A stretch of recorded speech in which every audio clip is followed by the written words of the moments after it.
Hello and welcome to TNA Top 10 Football Edition, second hour for November 4th, 2024.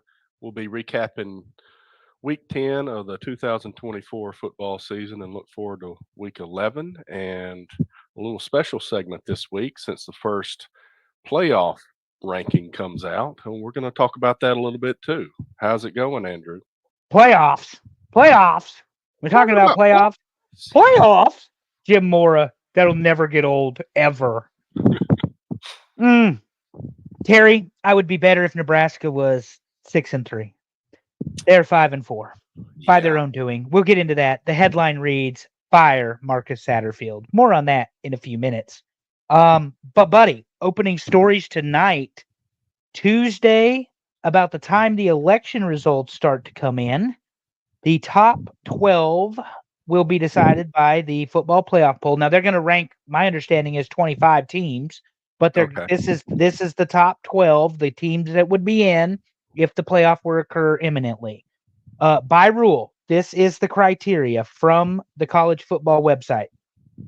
Selection committee ranks the teams based on the members' evaluation of the team's performance on the field using conference championships won, which doesn't matter right now, strength of schedule, head-to-head results, and comparison of results against common opponents to decide among teams that are comparable.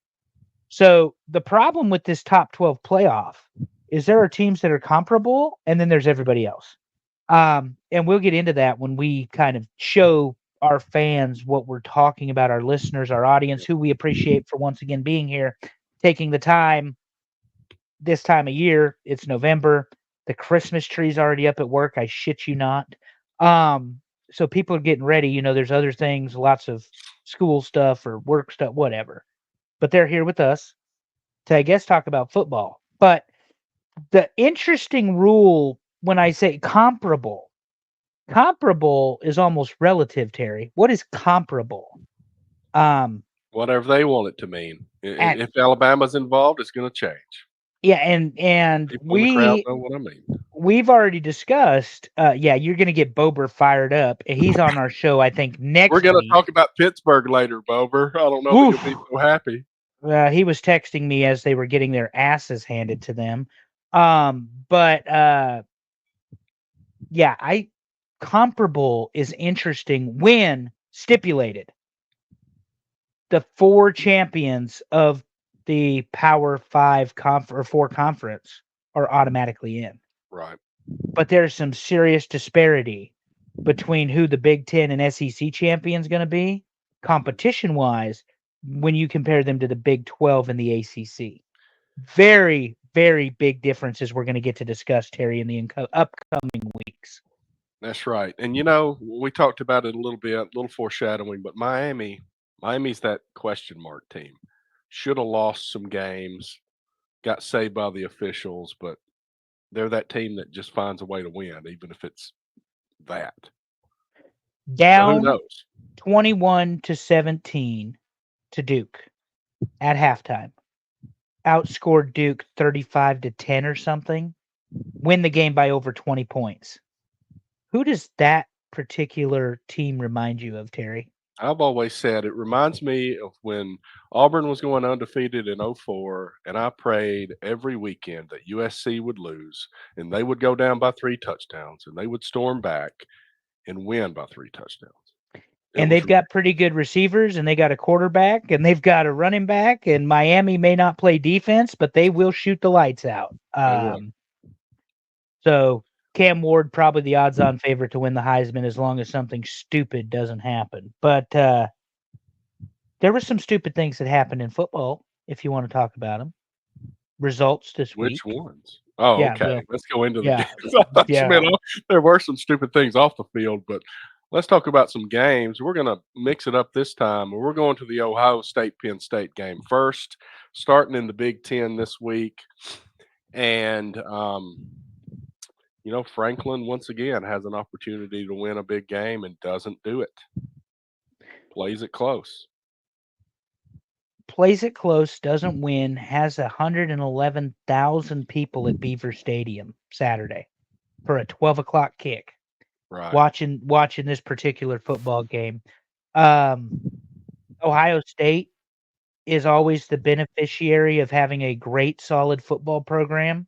Hmm. They didn't finish drives, but Penn State was inside the 5 twice. Penn State did get a pick 6. I personally think, and I know they beat them 8 years ago, but I personally think that this is the best Penn State team, as a whole going into an Ohio State game that Franklin has had, and they laid another egg. They lost again, as Mike Bober's about to type in the chat. Franklin. And this is the knock on James Franklin.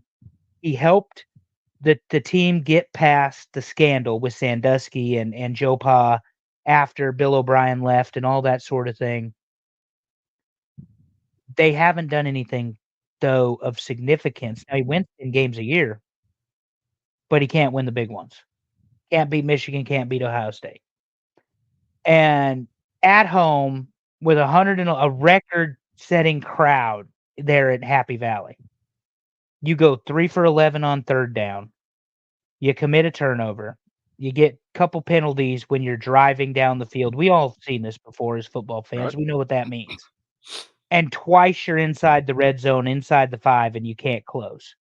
A Penn State team with a running back and the linemen that they have can't close inside the 5. I'm gonna make that same comment about my own team here shortly, but is silly. So Ohio State moves on, survives. They've got Indiana coming up soon enough, though, so we'll see. Well, the good thing this year, though, we got the 12-team playoff. Penn State's looking good to get into that. And maybe you let somebody else knock off Ohio State. Yeah, because my buddy Will is a Penn State fan. He came by to work today because he works for us. We were looking at the schedule. Penn State has Washington, and we'll get down the line if they're in the rankings. But it's Washington, Maryland, Wisconsin, and Washington, Maryland, Wisconsin, and I forget the full, but they're all winnable games. All Yeah. very, very winnable games for Penn State. So we'll see what happens. Ohio State looks like they've got a little bit harder road with Indiana and Michigan coming up, because I don't give a shit if Michigan's 0-11. It's the When game. Ohio State comes to town, they're coming to play. So anyway, who's up next, Harry? Well, up next is another Big Ten game. Let's go ahead and hit UCLA and Nebraska. Tell me what happened. What happened was an uncreative Nebraska offense had 3 snaps in the first quarter. The UCLA had the ball. UCLA had the ball for 13 minutes and 27 seconds of the first quarter. Goodness. Yeah, defense got exhausted. Not an easy way to win football games.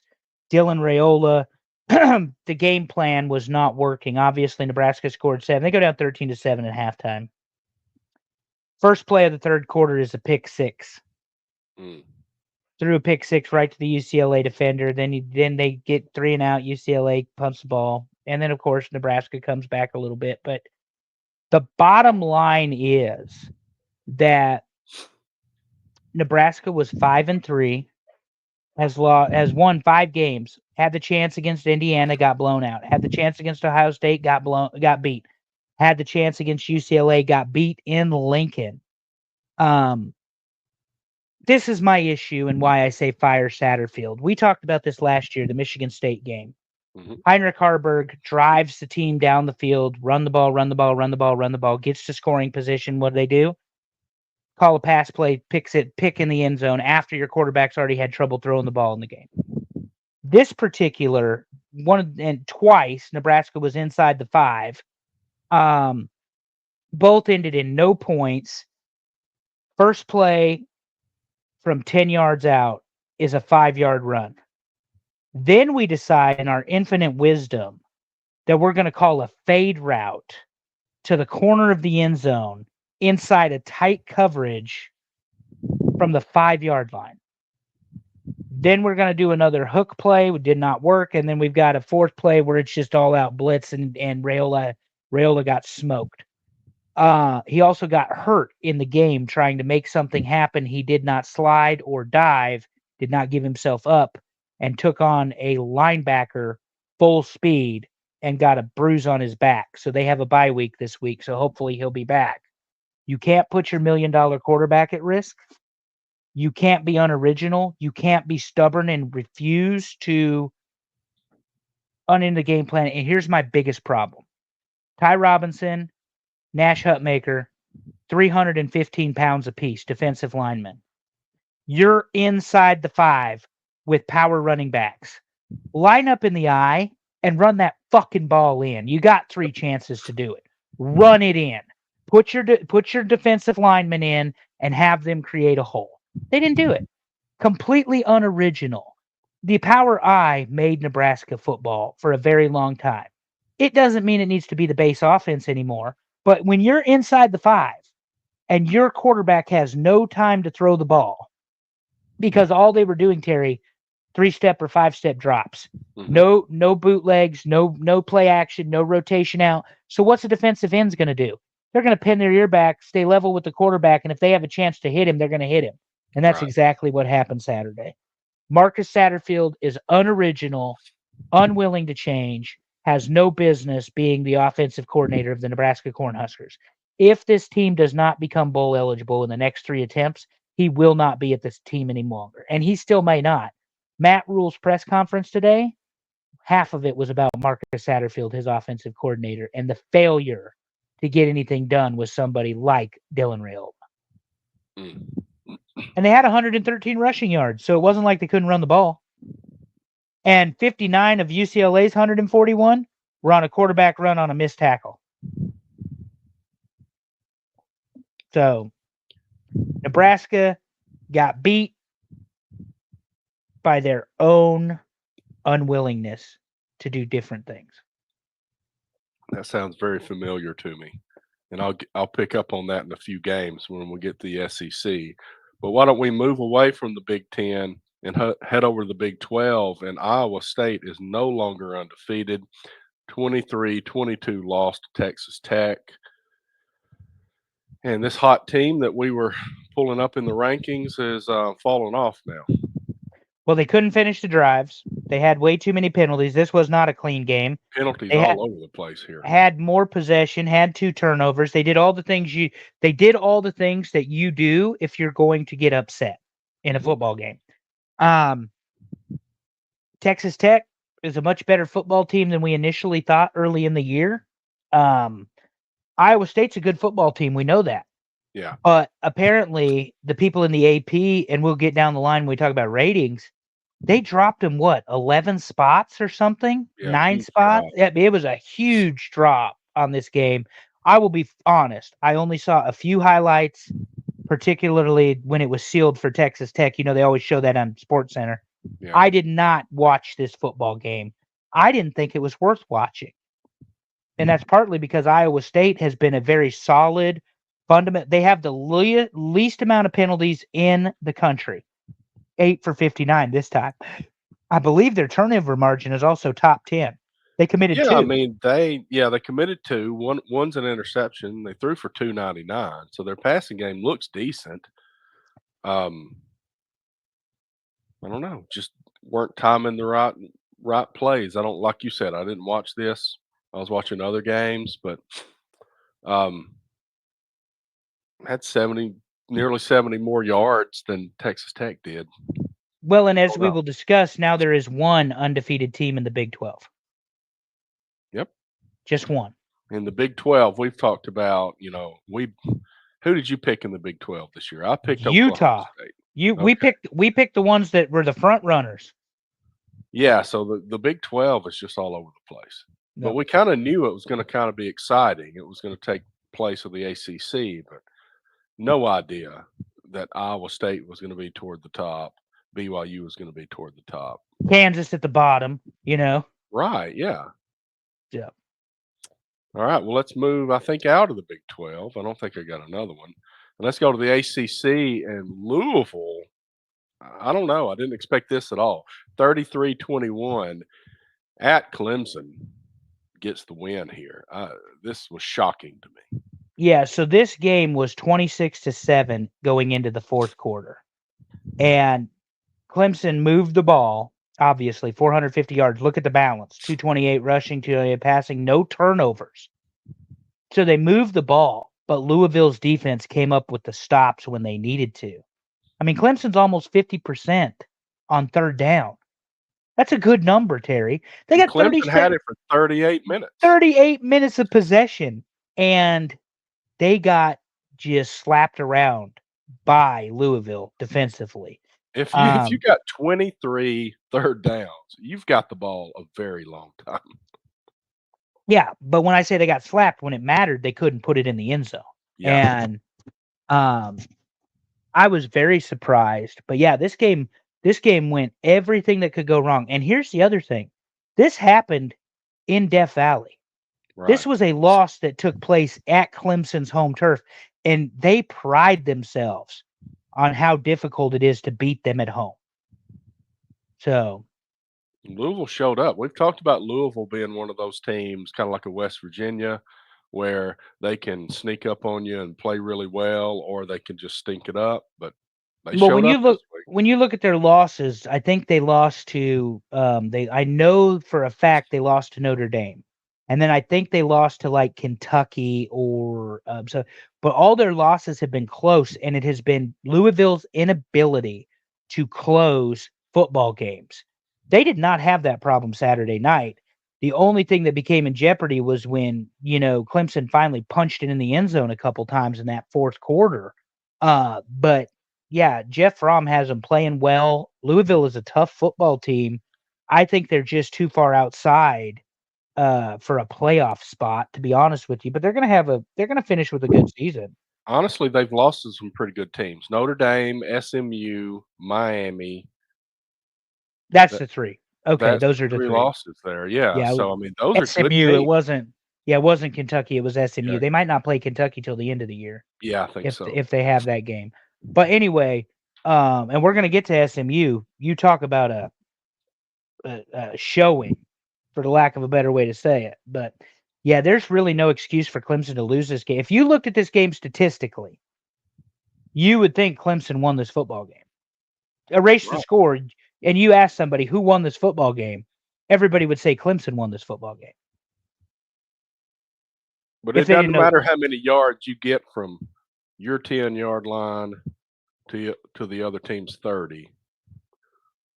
Those don't matter until you do something the rest of the way. yep. But that's my point, is if you wiped out the scores on this graphic, Terry, and you ask me, Andrew, who won this football game, and I look over here and I see that Clemson had the ball for 38 minutes, Oh, yeah. and Looks to like your point, dominance. had 23 third downs Yeah, opportunities, I would tell you Clemson obviously won this football game, but they did not. but they did not. And they had to storm back in the fourth quarter to even make it anywhere near this Yeah, close.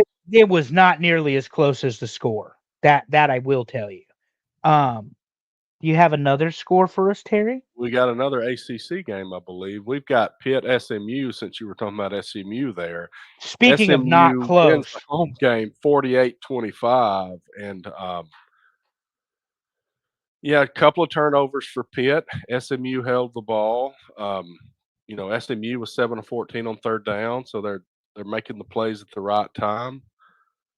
24 points in the second quarter, and just didn't look back from there. penalties, penalties, penalties. And the difference was when the Mustang defense needed to show up, they did. Pittsburgh could not do anything with this attack of SMU. That passing attack, well, both of them threw 300 yards, but Right. and Mike Bober says the O line shot the bed. Well, they probably shit the bed. They didn't shoot it, but I agree with you there, Bober. The Mustangs did everything, and they're getting penalties left and right, Terry, 10 for 85, and they Yeah. still just kept running it up, running it up, running it up on Pitt. Like say 31-3 at half. By the end of the fourth quarter, you're 34-11. And it was not that close. And statistically, the game looks close. It was not that close. Yeah, I think it's Darkuzi, however you say his last name. Pretty good coach at Pitt. Was the defensive coordinator at Michigan State under I forget his name, but he replaced Saban. Anyway, they went to Rose Bowl and all that sort of thing. Yeah, Um, Narduzzi. Narduzzi, yeah, pretty good coach, had no fucking answer for Rhett Lashley, none whatsoever. And remember, the SMU quarterback was questionable up until early in the day Saturday, or maybe it was late Friday, and they announced that he was going to play. So Pitt got exposed. SMU is as good of a football team as we thought they were, and maybe much Yep. better than we thought they were, coming out of, whatever conference it was last year to now the ACC. So Right.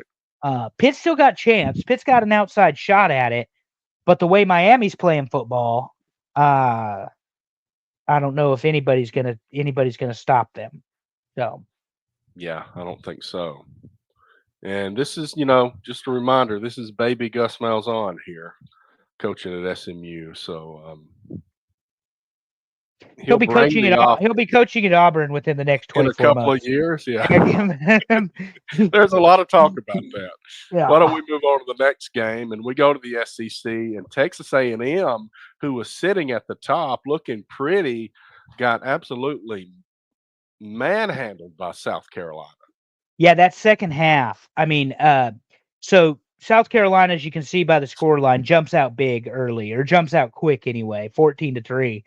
And then A&M does what they do, and they started running their offense, play a little defense. All of a sudden, it's even. South Carolina never looked back in the third quarter. I mean, it was boom, gone, done. Balanced attack from the Gamecocks, 244, 286, only 3 penalties. You're playing in Columbia. It's a night game. You have a turnover, but you got a really aggressive defense. Look at those third down numbers, Terry. 4 for 15, 4 for 13. Right. Yet you scored 44 points. That means that South Carolina had they had big Right. plays that resulted in touchdowns, Yeah, you're not particularly needing being third held to down. 30% on your third down. Yeah, you weren't getting there. Um, A&M's going to have to bounce back, but this just complicates the SEC race even It further, does. It's crazy. because they've got the loss to Notre Dame, and now they've got the loss to the Gamecocks. The Gamecocks, who just brutalized not Notre Dame, Oklahoma, and came very close to beating Alabama prior to that. So don't sleep on Cocky and the boys there in Columbia. That's all I'm saying.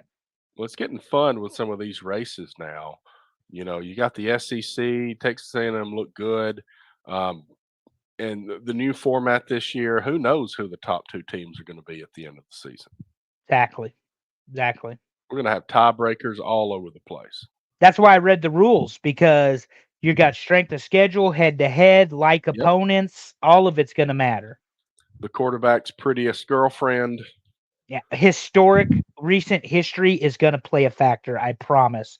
And we'll get there when we rank our projected top 12. All right, let's move along to the next SEC game. We got Florida at Georgia, and Florida showed up, had the lead early. Georgia put it on them in the second half, though.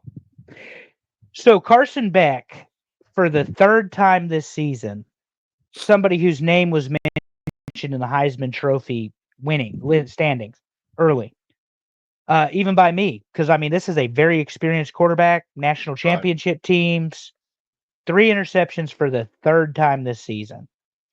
If it wasn't for Georgia's defense, which arguably best defense in the country, Yeah. arguably, and I'm not necessarily talking statistically, I'm Right. talking speed, power, experience, and let's face it, Terry, they get it done. If you give a team 3 extra possessions and they don't win, and they lose by 14, it's not just, and they did it in Tallahassee, or not Tallahassee, Jacksonville. Uh, Jacksonville.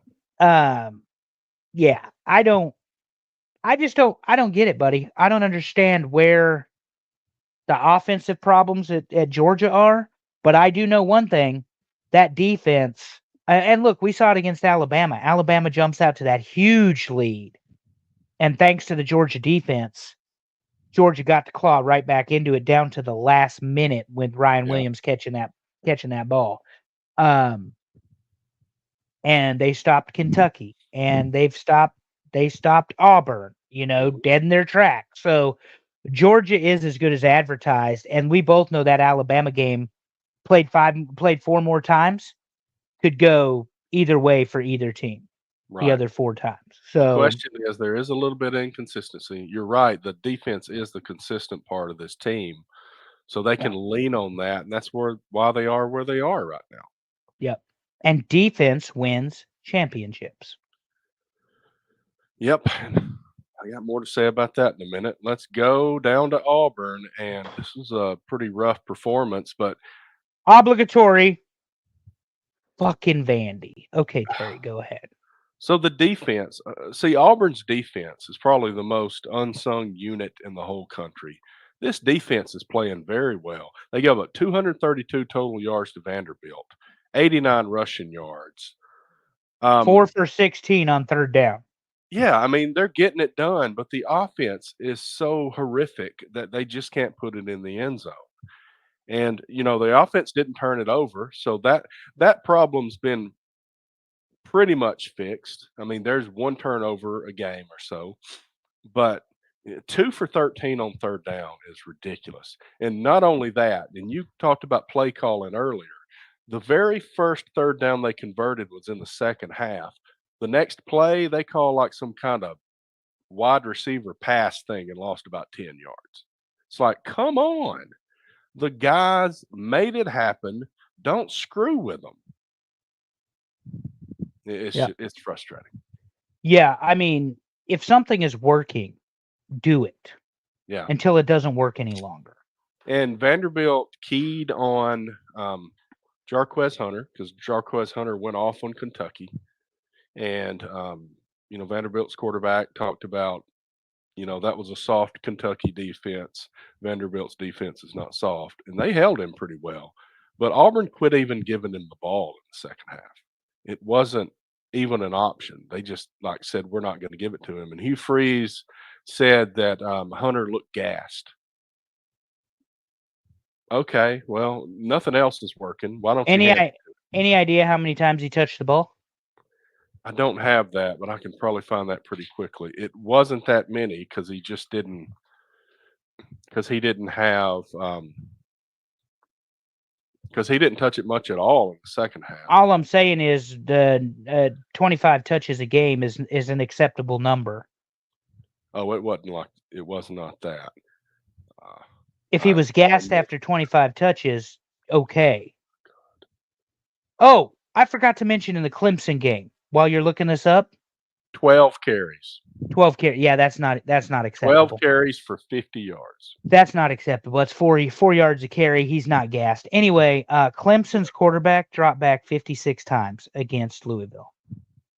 You heard me right. 5-6, Terry. Goodness. That's a lot of dropbacks. Anyway,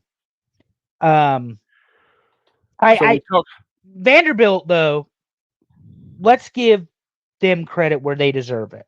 Yeah. This is the team that beat Alabama. Mm-hmm. They played tough with Georgia. Do I have that right? Yeah, they played Georgia down to the wire, didn't they? I think so. Georgia beat them. They have Tennessee coming up. They beat Auburn. Mm-hmm.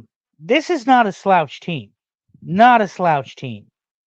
And 6-3, Vandy is the laughing stock of the SEC that we love to make fun of because they have been so bad historically, is showing up this year. And good for them. Proof that the transfer portal does have benefit. So, like I say, good for them. You get a gutsy leader, and they go out there and they motivate the rest of the players, and you get something going. Auburn has yet another game where they pretty much have 100 yards more than their opponent, and they lose. It happens week after week. Something needs to be figured out. But let's move away from the SEC. Before you move on, because you love me when I say this, what Auburn needs to move on from is Hugh Freeze. We'll see. My thought is, and I know I'm hard on him, but he just hasn't gotten it done. I think that they probably give him a mulligan. He has next year, but next year needs to be 9-10 wins. It can't be 6. Well, and I semi-take it personally, just on the Auburn thing, because they fired Gus, who had 9+ wins a year. Yeah. But like you said, he couldn't win against LSU. He couldn't win against Alabama, even though he won 3 times. He couldn't win Yeah. against Alabama. Yeah. And LSU Georgia was the biggest thing, and he'd get beat by Arkansas once in a while. yeah, speaking of Arkansas, are they on this list, Terry? Yes, they are. They are. Week week 10 scores. UCF bounces back 56-12 against an Arizona Speaking team of us, we thought was going to be really good. yeah, And they're not. Oregon in the big house, 38-17 over Michigan, and they continue to roll on. Minnesota, fourth quarter exploits, beat Illinois at home in Champaign, I believe it is. USC looks like USC, and Washington comes away with that win at home. and Fucking USC's got a losing record now, I believe. Well, they 40, 4-5. yeah, and Nebraska plays USC next week, not this coming Saturday, but the following in the Coliseum. So we'll hopefully benefit from their terrible team. Iowa 42 on Wisconsin's defense in Crazy. actually that was in Iowa City. That's a big number, Terry. That is a huge It number. is for Iowa. I mean, we talked about taking the under on them for a long time. Now they're putting up crazy points. Yeah. Tennessee played okay, I guess. I think Kentucky probably played better. I didn't watch much of this game, but I think Kentucky laid an egg against Auburn, and they showed up a little more against Tennessee. It's a little more of a rivalry game here, so they gave Tennessee a little bit, but I don't know. Ole Miss, would you please stand up? 63 points against the Razorbacks. Woo! Yeah, how long does Pittman last? He's gone. I think mean, he's gone or are we this talking season. about in the next couple of weeks? Yeah, I think he's gone this season. Yeah. And finally, the team Terry does not give the appreciation to, ladies and gentlemen, but I do. University of Indiana at 8-0. Actually, they're 9-0 now. Goes down 10-0 in East Lansing against a very good, well-disciplined Michigan State football team and score 47 unanswered. That run pass option he has, Terry, the way they play defense, Google me, I win, That's right. was not false advertising. This guy has got himself set up on a collision course. First, he gets Michigan this coming week, which you didn't include in the preview, but I will not judge you for that. And then he gets Ohio State after a bye. So we'll see if University of Indiana can stay on this run. But 47 unanswered against Michigan State at home. At home.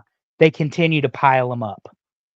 I will say I looked for the closest lines, and that's what probably pushed that out for this week, Yeah. in my defense. Other Well, than Oregon, because Oregon's favored by a whole bunch. A lot. Well, why don't we get to something else? This is the new part. Oh, never mind. This is the top 10. I'm Top stupid. 10 first, We haven't then the even new done the part. top 10 yet. Okay, let's run through the top 10. We'll Number roll. 10, Yeah. BYU shows up for the first time at 8-0. And they got a test going to Utah this week. They're 8-0, 5-0 in conference, and they're looking like the team to beat in the Big 12. It's not a sexy schedule, but these are the ones all of the voters are saying is the best Big 12 team in the country, even ahead of Iowa State. So we'll find out. We will see how good they really are. They got a good win against Kansas State. Baylor, who cares? Arizona, Oklahoma and UCF played them tight. They beat SMU. And they beat SMU. Utah is going to have a very good defense. We know that under Kyle Whittingham. We'll see. We'll see what happens. We'll preview that game. I believe it's on the list, so I won't get too Maybe into I it. did leave that one out. I'm pretty sure I saw it. All right, number 9 is Tennessee at 7-1, 4-1 in conference after their win against Kentucky, and they've got Mississippi State at home this week. Should not be a test, but then they go to Georgia next week. That'll be a big game. And if Vandy beats them, you'll never hear the end of it. At the end of the season, I will love it. But yeah, Tennessee is Tennessee. I'm not quite seeing what I expected out of them. They've got a better defensive line than they've had in the past, maybe a couple seasons. Offensively, they're not quite flying high, but now you're in conference play, so maybe you're not supposed to. We've had a couple close wins over the last 2-3 weeks, and then of course the loss to Arkansas. They're being tested. They're not a top tier SEC team in my mind. We'll see what they do against Mississippi State, but honestly, should be a 30-point win. Honestly, because it's at home. It's at home. So anyway, number 8, Terry. Number 8 is Notre Dame. And they got their one loss to Northern Illinois, but they put it on Navy. They got Florida State coming up. Should not be a test. And the one thing they're doing is they're winning big. They're going to play Florida State in South Bend. The Florida State team, because I know we're not previewing that. The Florida State team that is coming to South Bend might as well stay in Tallahassee. That team has no energy left, no fight, they're not even trying to learn or get better at this point. All they're trying to do is get to the final 0-0-0-0 of game 12 of the season.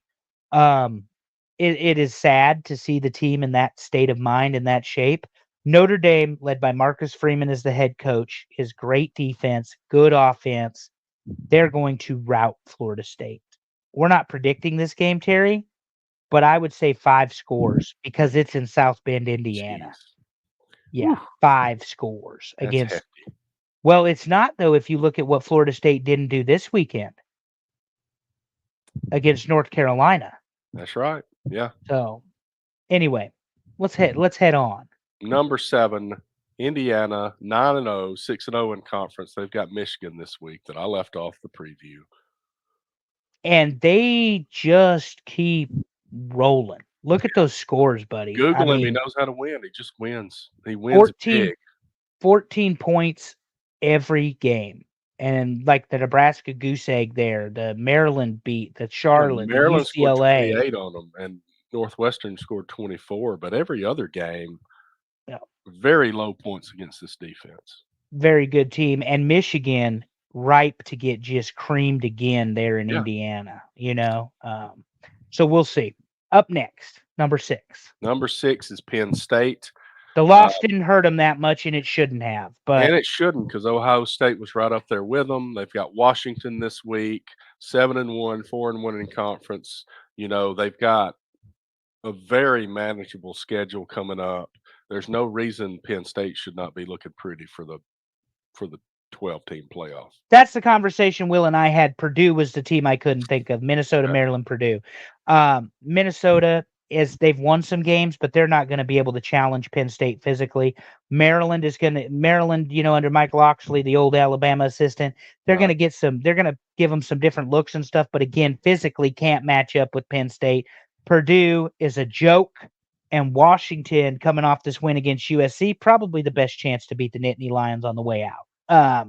Just my interpretation of things. So number 5 this week, Terry, is Texas. Miami. No, Miami. Okay.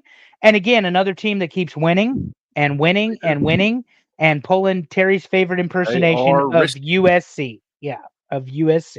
They toy with their opponents, and then they storm back, and they end up normally winning pretty big. A couple of games were close, but the Virginia Tech and the California game should both be losses, but that's a whole nother story. But they did win at Louisville. Yep. And they won big at Louisville. I mean, no, they just shot the lights out. Never mind. Yeah, they won by a touchdown. But Florida State, Duke, South Florida, not winning games for them. Not going to either. They're going to rely on Cam, and they're just going to give him the ball and tell him go to work, and that's what they're going to do.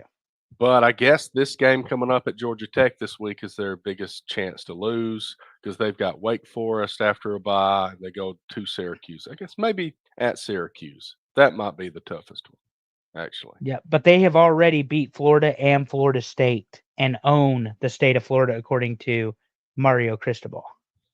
All right, let's move on to number 4. And that is Texas. Yeah. With their one loss to Georgia, we know what happened. We talked about it a couple of weeks ago. Close game at Vanderbilt, but, this year, Vanderbilt's good. Yep. And they got Florida this week. Could be a sneaky game, honestly. Florida, not nearly as bad as predicted. And then they got Arkansas, Kentucky, and A&M on the way out. So that's a tough one. Could be a tough one at A&M. Sark has them ready to play. We'll see. We've been saying they are a very complete team. They do have the one loss to Georgia, but yeah, they're up there. We'll see what happens. Number 3 is Georgia at 7-1, 5-1 in the SEC, but they go to Ole Miss this week, and Lane's got an opportunity here. Yes, it is. 2-loss Ole Miss finally needs to make an appearance and defend the castle. Yeah, Defend the castle. We'll talk more about it in the preview. But to your point, like James Franklin, Lane Kiffin doesn't win big games. he's got another opportunity to do it, and really it's set up pretty nice for Ole Miss. They put all those points on Arkansas. I know Georgia's defense is not Arkansas's defense, but there's no reason they can't score even against Georgia. So we'll see what happens. Number 2, Ohio State, after the win against Penn State, our voters moved them up. They've got the loss at Oregon. They were numbers 2 and 3 when they lost, and they were numbers 3 and 5 when they won. So that's 2 top 5 games. And let's face it, Terry, a 1 point loss rather to Oregon doesn't really hurt Ohio State. That's right. Other than they're in the same conference. That's what hurts them. And, they're not, the last few games, they haven't won. They beat Iowa pretty bad. But these last 3 games have been close. So maybe they're susceptible, but they don't really have a test until they play Michigan at the end. Indiana. Yeah, I'm blind apparently because it does say Indiana. I went back a couple of years. They do play Indiana, then Michigan. So, yes. Yeah, but Purdue will not be a test, and that's a 12 o'clock kick Saturday. We will not predict it, but it'll be a 50-point loss. Because it is in Columbus. It'll be a 50-point win for Ohio State. Northwestern isn't going to have enough, and then the Indiana showdown is what I'm really interested in. That's right. Because quite frankly, I'm rooting for Indiana at this point, the way they drum the Huskers. Number 1 with a bullet, quack, quack, quack, Terry. Show us Oregon. Ducks, 9-0, 6-0 in conference. They got Maryland, then they go to Wisconsin, then a bye week, and they finish it out with Washington. There's no real reason they shouldn't just do a clean sweep here and be undefeated going into the Big Ten championship game. Agreed, particularly the way I thought Wisconsin could be a little bit risky game because it is at Camp Randall rather in Wisconsin. But the thing is about Wisconsin is they just took a 32-point loss to Iowa. And Iowa's offense, as improved as they are, is not the Oregon Ducks. It is not Oregon. There's going to be a lot of push-ups by the mascot. Correct. All right, let me run it down. Top 10 this week, week 10. Number 10, BYU makes their first appearance in our rankings. Number 9, Tennessee. Number 8, Notre Dame. Number 7, Indiana. Number 6, Penn State. Number 5, Miami. Number 4, Texas. Number 3, Georgia. Number 2, Ohio State. And sitting at the top is Oregon. And now we will bring you something different. And we're going to talk about playoff seeding. And Andrew and I've got both of our picks here, 1 through 12. Pretty similar at the top, based on what we've seen, what the rankings are. We've picked the same order and conference champions. That's fairly easy. We got a little bit different when we got to 7 and the rest of them, though. We both picked Boise here. Yeah, so let's run it down. Obviously, Oregon right now until they get beat. Right. Number 1 team in the country. They're in the Big Ten, representing one of the 2 power conferences, truly, in the country. Good offense, good defense. They make enough mistakes. They make games fun. But after game 3, with the exception of the Ohio State game, they have just really been running away from opponents. It can't be emphasized enough, Terry, in my mind, which is why I put them in the 1 spot. Mm-hmm. How critical beating a team like Michigan, even though it's a down year, you beat them by 21 in the big house. Yeah. Michigan doesn't lose like that at home. And Oregon a brand new team to this conference has basically had their way with just about every conference opponent, with the exception, of course, of Ohio State. But Ohio State did get beat in Eugene. Um, I don't think we have a choice with Miami BYU. I think ACC. I think if you're going to compare these two teams, Miami is certainly a much better Right. football team than BYU. You and I even have this conversation before. BYU has got to be in the game or in the rankings because of the rule. They might not even be a top 12 football team, but if Right. they win the Big 12, they're in at the 4 spot. Guaranteed at the 4 spot. Now, I will say that we had a text discussion earlier about what exactly are we trying to rank here. So what this is based on after week 10, here's how we would seed the teams. This is not a prediction of who we think's winning the conference. That might be slightly different. We may pick Texas to beat Georgia in the SEC championship. That's not what this is talking about. This is talking about based on today, what have we seen? Where would we seed these based on the games we've seen? Correct. And you can't put Georgia over or Texas over Georgia due to the head to head. You can't put good Right. example. We both have Indiana at 8. You can't put Indiana over Ohio State despite the fact Indiana is undefeated. Ohio State has those two top 5 games. One Yeah. was a 1-point loss and one was a 7-point win. So, and both of those games, by the way, were away, not in Columbus. So that does make a difference as well. Alabama, I know Bober's going to give us shit about this, and I'm fine with it. Go ahead, Bobes. But who the hell else are you going to put in there Mhm. if it ain't Alabama?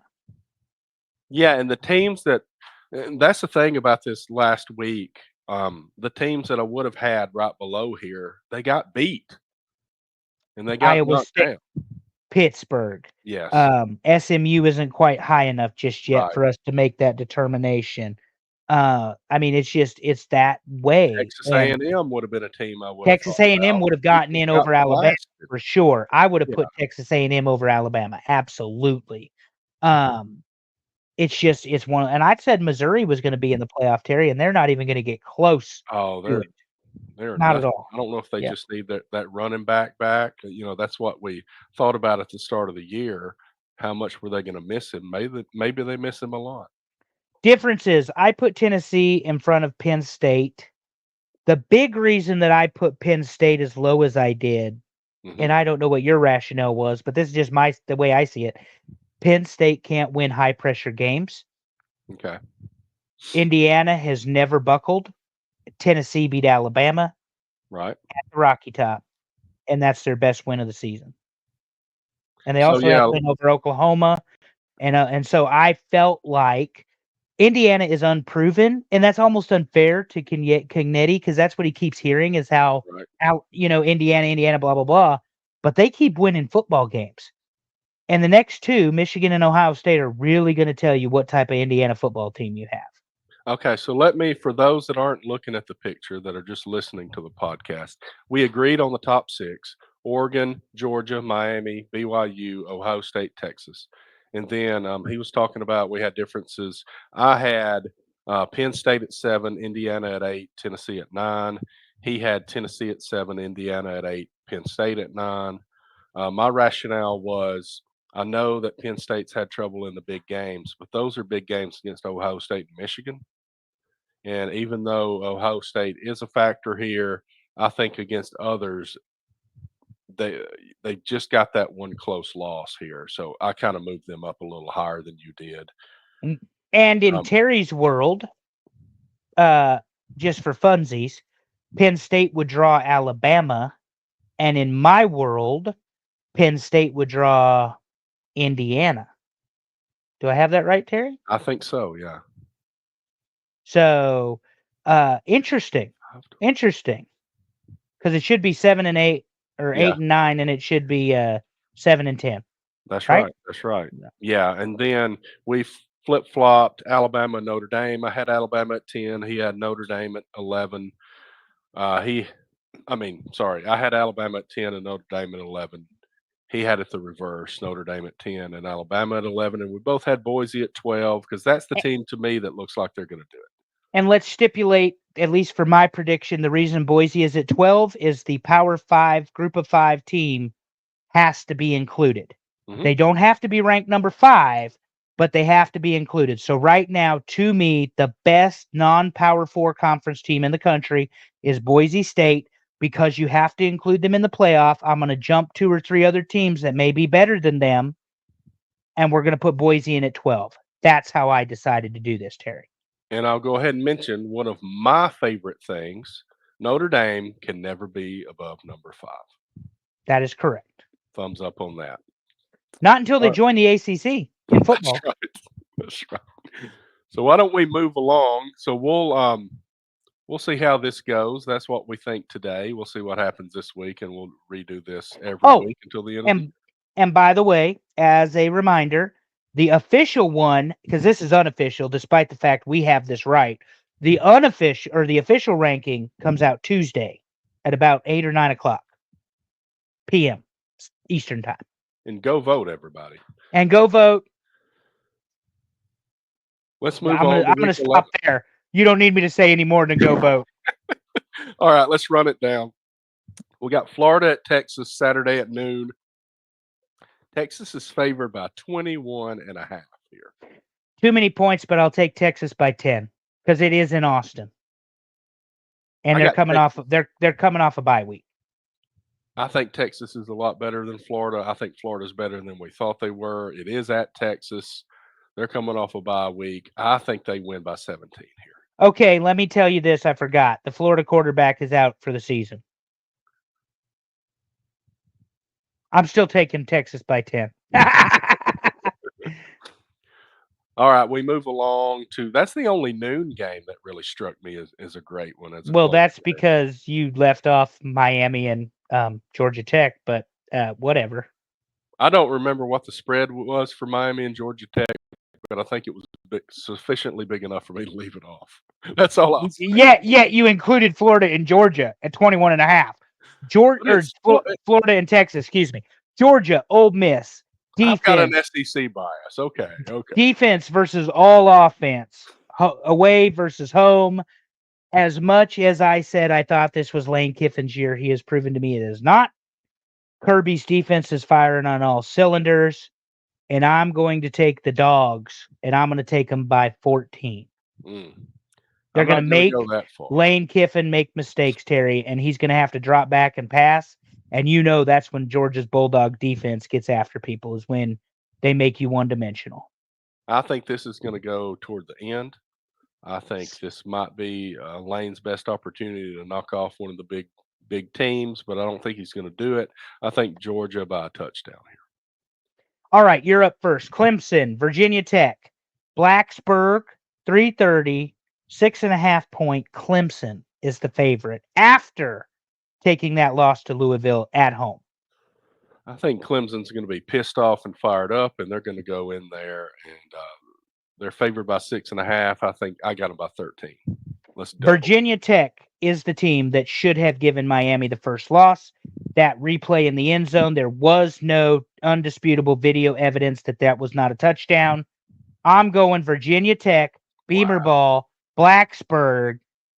Give me the Okies by 3. All right.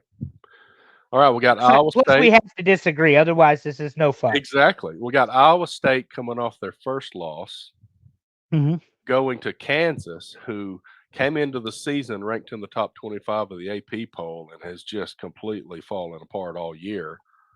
Iowa State is favored by 3 on the road.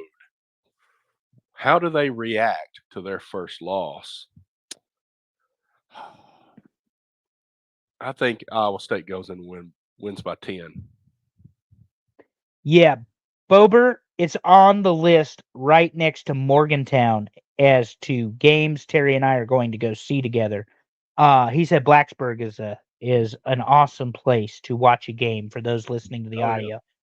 Iowa State got beat by a point by Texas Tech. They didn't defend the house. But I think they bounce back. I think they've got a really good football team, far better than Kansas has. And Lawrence isn't a destination for stadiums making a difference in terms of football. So I'm going with Iowa State, and I'll take the Cyclones by 13. All right. Then we go to Nashville, and we've got South Carolina visiting Vanderbilt, and this is a tough one. Now, South and I was Carolina going to favored say, by 3.5. this is one that makes sense to be on this list Yeah, because you got the Gamecocks that are surging, and you got Vandy that's played with everybody, with the except Georgia exception of State. Georgia State. Yeah, they shouldn't, they look like Vanderbilt against Georgia State. They don't look like Vanderbilt right now against anybody. This one's at Vandy, Yeah, and that makes this hard. it does. But after the way South Carolina handled A&M, I can't bet against South Carolina, so I'm going to take the Cox, and I'm going to go by 10 against Vandy. Despite Vandy's great season, it's no disrespect to Vandy, but South Carolina almost beat Alabama. They did drum roll Oklahoma, and then they rolled A&M, the lead in the league. I cannot bet against the Gamecocks in this one. I'm taking South Carolina. I'll take them by 10. I think South Carolina's got a pretty good defense, and I think they can look to see what Auburn did.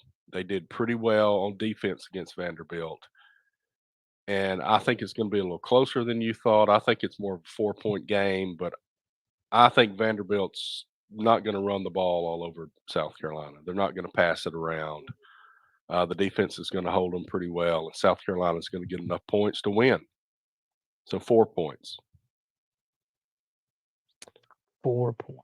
Let's move on to a large point spread, but the number one team in the country deserves a spot on the games we care about. Maryland goes to Oregon this week, and Oregon's favored by 25. Yeah, this one's not going to be close. It's in Eugene.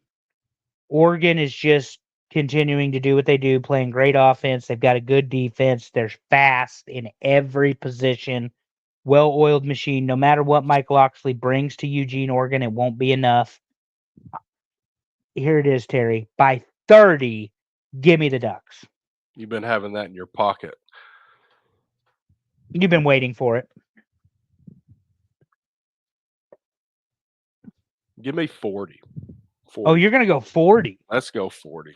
Why not? Why not? Oregon's steamrolling everybody.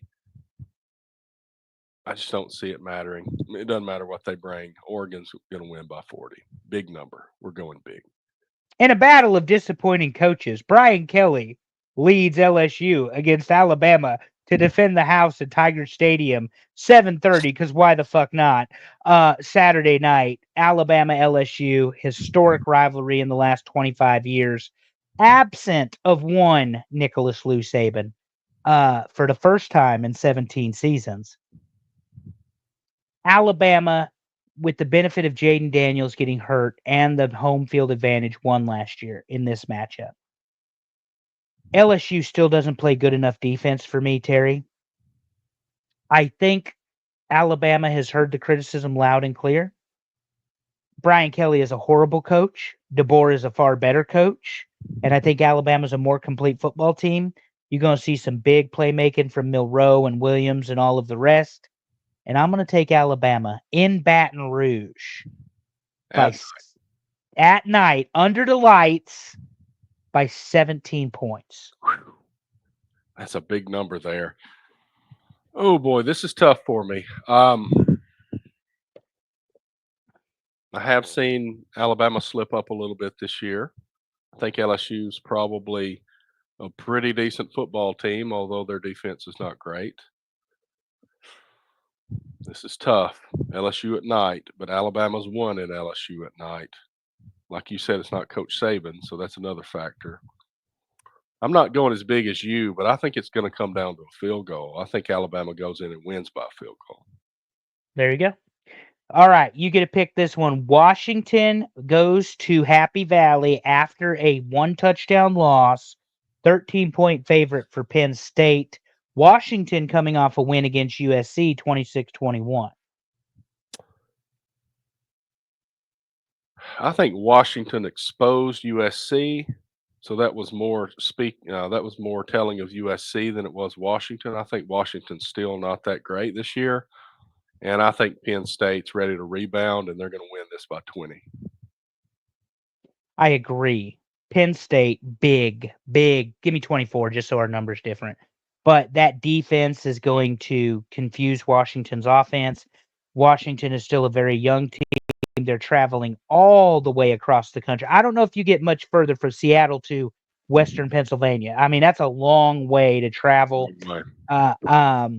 And Penn State's going to be motivated. And by the way, like the game should have been this past weekend, this one's at 8:00 and it's at night. That stadium is going to be full and it is going to be loud. And as many places as Washington's football team has played, Terry, they haven't played in a stadium like this. That's right. So, and I know I get it. They played Michigan, but they have not played at night under the lights with what Penn State's going to do. It could be a whiteout for all that matters. And for those of you that have never seen that, really cool visual when 111,000 people are in solid white, whether you like Penn State or you don't. So give me Penn State. I'll take them by 24. I know the spread's only 13.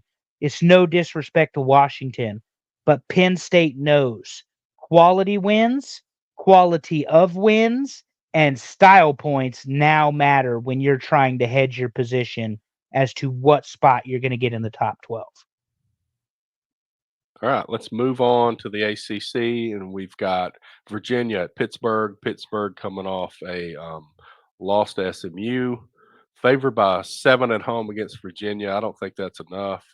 I think it's going to be more like 20. Pittsburgh failed to execute this past weekend.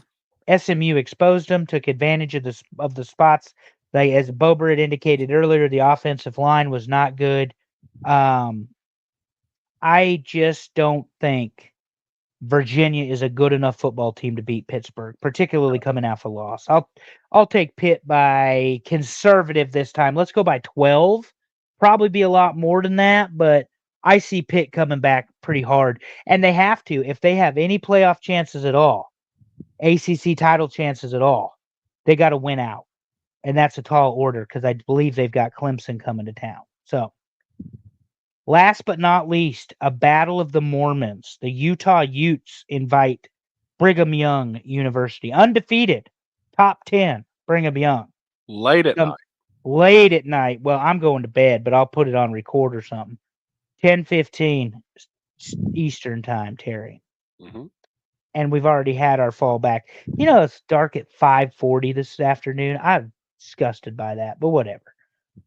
We can get in a big time discussion at some point. You know, no, we will. We need to quit with the time. Whatever. I still like Utah. I like their defense. I like their coach, and I like the fact they're at home. BYU's favored by 4.5. I'm going to flip that, and I'll take Utah by 6. Wow. I think the number's about right. I know it's on the road. I think BYU's for real. I'm going to take them by 4. Here we go. Pick 'em, pick 'em, pick 'em. Speaking of pick 'em, do we have something like a pick 'em going on, Terry? We do, and I'm dominating.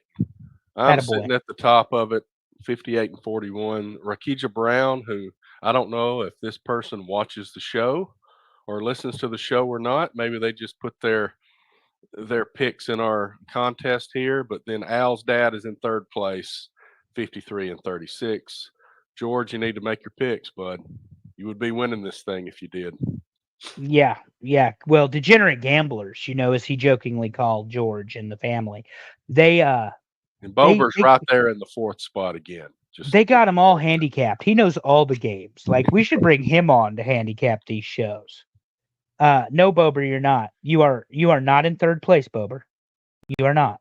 Okay, let's look at it. I understand what you're saying. I don't know. Win-loss percentage is Al's dad. No, he's not in. So he's not. No. ESPN calls you tied for third, but that's because you both have 53 wins. I gave Al's dad the benefit of only having 36 losses. Correct. Win-loss percentage is higher for Al's dad. Plus, we like him better than you. We've broken bread with him. We've not broken bread with you, Bober. Not as a group, anyway. Just to make it clear how I work this. Yeah. But you'll be on the show in 2 weeks, and if it was me arbitrarily, even if you really were tied, I would put Al's dad on here, not you, because that's why you love me. But no, great fun. I am losing, so I don't have any ground to stand on, Mike. Don't worry about it. Terry, we're a few minutes over, but this was fun. Our new segment, we'll have to get that dialed in, but Yeah, I kind of like predicting where we think these teams should land in the 12. And like I say, there's probably a couple teams better than Boise State, but you can't leave Boise State out of that 12th spot right now. they're consistent. I don't know that they're going to have anybody really testing them to win the conference. Now, the big thing there is these teams have to be as perfect as possible when they're fighting for that one spot. Weddings are a special event, Bober. They're not actually was not just a meal like we had with Al's dad and his wife and all that. So not quite, buddy. A wedding is a special event.